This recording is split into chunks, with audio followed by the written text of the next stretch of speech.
So you might be wondering, just how big is this ship? Well, this one here is about 400 meters long and about 60 meters wide. That is huge. I wanted to do this video because the first ever ships that I worked on when I trained as a marine engineering cadet were actually container ships. The first thing you need to know about ships is that everything on a ship has a different name. You don't call a kitchen, you actually call it a galley. The place where you live is not a room, it's a cabin. You don't have floors on a boat, you have decks. And if you're facing forward, the left side of the ship is called the port side and the right side is called the starboard side. Let's imagine it's a bit windy. You've got a very large area here, and that includes the containers and everything else, that's acting more or less like a giant sail.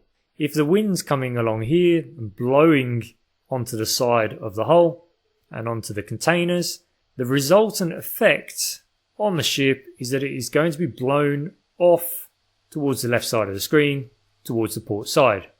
When we're talking about fuel consumption, we're talking about hundreds of tons per day. And what ships actually burn as fuel is what we call heavy fuel oil, or HFO.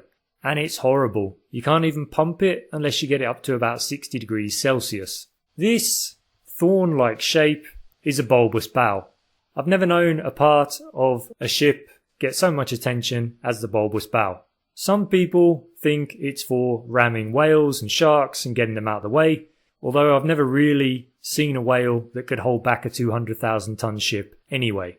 Other people think it's for ramming pirate ships, which is a nice idea.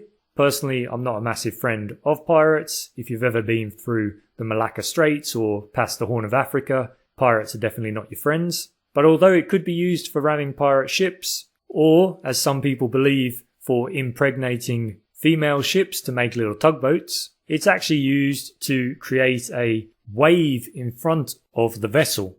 If the ship sinks, you've got the option to get in the lifeboat, which is quite a luxury option if I'm honest, or down here you've got the other option to get in some of these life rafts and they will auto-inflate once the ship has sunk. That is not a luxury option, especially if you're going to be floating around the Pacific for the next 2 weeks.